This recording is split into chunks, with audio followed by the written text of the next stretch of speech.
Nesse último ano, os Estados Unidos estão vivendo um confronto ideológico que não acontecia há anos. Antes das eleições de novembro, havia uma grande preocupação em relação ao caminho que o país percorreria, com emoções e opiniões incontroláveis. Também aqueles que vivem a espiritualidade na unidade não estão excluídos dessas profundas divisões. Não consegui entender a atitude insensata. Era uma decisão dilacerante para muitos. Foi muito duro ouvir coisas em que não creio. Há uma grande polarização e demonização do outro, porque as opiniões são muito fortes e divergentes.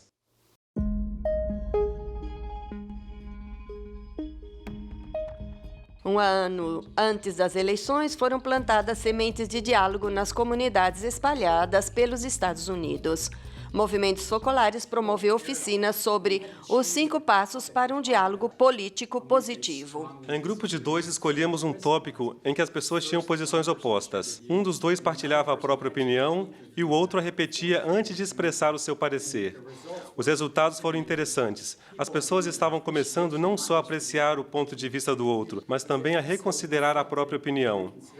Certamente, nós não resolvemos os problemas do mundo em uma oficina, mas adquirimos uma nova esperança e ferramentas para pensar que talvez seja possível resolver os problemas através do diálogo.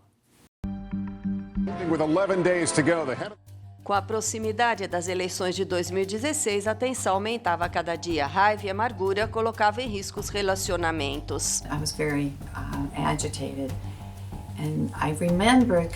Eu estava agitada, fiz um exame de consciência. Queria ser uma pessoa que trabalha para a unidade, que constrói pontes, e não alguém que aceita as divisões. Depois de alguns erros, aprendi a estar mais atenta aos comentários que postava no Facebook para não ofender aqueles que não pensam como eu. Os meus sermões e gritos não traziam nada de bom, não mudavam o que os outros pensavam. Então, parei e comecei a ouvir. Percebi que, mesmo com aqueles que não pensam como eu, tínhamos mais coisas em comum do que imaginávamos. No meio da confusão, essas experiências de diálogo se expandiram também em outros âmbitos, como na Faculdade de Direito Fordham, no coração de Manhattan, onde trabalham 2 pessoas do movimento. Uma oficina sobre diálogo e questões complicadas atraiu o interesse. Muitos disseram que estavam ali para ver se, numa tal situação, o diálogo era realmente possível. Depois da apresentação dos 5 pontos para um diálogo político positivo, os participantes trabalharam naquilo que aprenderam. Percebemos que podemos falar sobre temas polêmicos sem acabar em discussões impetuosas. Ficou claro que, com estes instrumentos, mesmo os mais radicais estavam prontos para se colocarem à prova. Donald Trump is the president of the United States.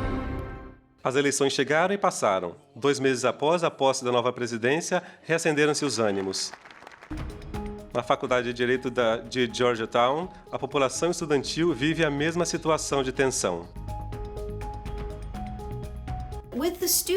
Imediatamente após a posse, avaliamos com os alunos como viver juntos neste momento de forte tensão. Amy Elman, autora de Os 5 Passos para um Diálogo Político Positivo, tem usado com os alunos e colegas a mesma oficina para estabelecer a comunicação entre eles. Percebemos que muitas vezes nas conversas existem mal-entendidos, estereótipos, desinformação. Decidimos estar abertos e nos corrigirmos para resolver as dificuldades a partir do embate entre ideias opostas. Esses esforços de injetar a unidade também são relacionados em Arkansas, um estado conservador, mas onde Bill Clinton foi governador e Hillary Clinton, primeira-dama. A posse provocou, por um lado, agitação e, por outro, isolamento e raiva. Austin Kellerman é o responsável de redação de um telejornal na capital. Com os colegas, decidiu tomar posição na transmissão e pedir à comunidade para reencontrar a unidade. Our team of journalists felt like we had the chance to be a voice for our city. A equipe de jornalistas sentiu que poderia dar uma chance à nossa cidade. E assim, um dos jornalistas mais experientes preparou um estudo na edição principal, convidando todos à unidade e abertura. Não existem eles e nós. Somos todos. Nós, o povo. Obviamente, isso não resolve as coisas, não muda as posições das pessoas, mas talvez possa oferecer a muitos a oportunidade de refletir, indo além do próprio ponto de vista. De nossa parte, procuramos manter o diálogo e continuar a representar honestamente todas as posições e vozes.